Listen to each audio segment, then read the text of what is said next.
I was a bit surprised with how much story is in Comrades. I don't know, considering how other parts of 15 have cut corners, I just thought it would be maybe a pretty simple, bare bones, just go do missions type thing, but no, they kind of put the effort in to do world building and whatnot. First off, don't play any of these until you've finished chapter 13? Maybe even chapter 14, I don't know, just you'd probably finish the game by now if you're gonna play this. Because there is some major spoilers. Oh hey, it's that guy from the movie. It is definitely fun to see a bunch of side characters coming back and having other things to do. Plus a lot of new ones, because at least when you start off, you get to hang out with all the ladies that run the power plant. This lady is appropriately underdressed.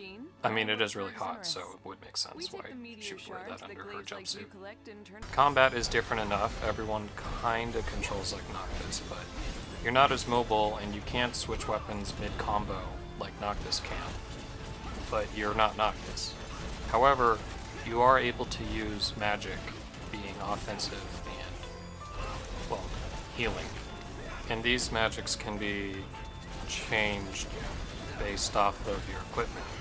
Now that your equipment is gonna be your main form of customization in here, at least gameplay wise, you can purchase weapons and then you take those upgrade materials enemies dropped and dump them into the weapons to level them up, boost their stats, make them evolve, give them secondary abilities. So if you only want to use katanas, you can just buy 4 katanas and then build them in different ways. That's perfectly fine. Maybe one of them lets you cast Protect, one lets you cast Fire, one of them really buffs your magic defense. It's up to you. It's probably the most RPG that 15's ever been. You do evolve them by buffing a certain stat to a certain number. There's a little bar underneath the stat, I believe. The servers seem okay. I didn't really find any connection issues so far. And no one seems to be talking voice chat, which is fine because I hate them. If I don't know you, I don't want to talk to you. The quick jack doesn't feel very quick since you're going through a menu. And it can't exactly find the thing that you really want immediately. The appearance customization is amazing. Like, I tried to make a fantasy version of myself, but I kind of made myself look like Austin Eruption. Who knows? Of course, if you try to make yourself unattractive, that's not going to happen. If it's 15, you have to be hot. What's not so hot is if you want to change your clothes, you have to go into the character selection screen and then hit edit instead of just finding it in a menu, like where you can change your equipment and whatnot. You go on missions and you find electricity points, and then you invest them into the power grid skill tree, which unlocks more things for you to get, and more missions, which you can go on that grant more electricity, in which you can thus upgrade more and more nodes. Wait a minute. Is this a freaking upgrade loop? Is this a freaking upgrade loop? An upgrade loop that has constant rewards and has an in-canon explanation behind it? A bit of a ways in, you'll unlock sigils, which each represent one of the 13 kings of Lucius, you know, from the main story. And they're basically job classes. The first one you get is Healing Light, which basically turns you into a white mage by improving your healing magic. I'm interested to see what the other kings have in store for me. The AI party members tend to start with some later game sigils, which is pretty cool. They also seem to be higher level than you, which is also nice. Had I known this would have been 20 bucks, I probably just would have bought that season pass. But it's too late now.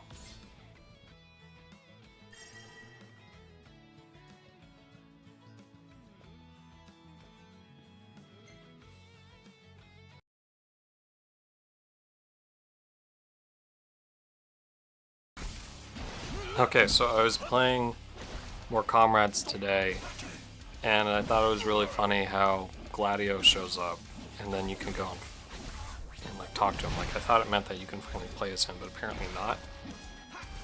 So you find him, and he wants to train because his like bottom's missing. So you fight him, and I do get one shot a couple times because of his big move, but using a spear, I was able to outmaneuver him, and so I was able to win. And it was kind of great because I got into this flow where he couldn't even touch me. And when you beat him, he just leaves. Like, you just get a message that says Gladio has left town.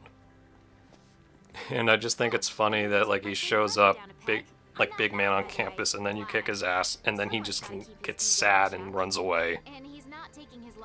And according to his sister, he's already training to get his revenge. Good luck. So, I mean, we got that to look forward to. He'll probably show up in other towns, because apparently there are other towns now. And you can set them up with people that will send you resources over time. Kind of like what those settlements from Fallout 4 don't do. Also, there's this connection error when I was trying to go into a match. And when it respawned me, I was below the ground. And that was weird. And I just bought this new shirt. I mean, I wanted to show off this new shirt. I mean, come on.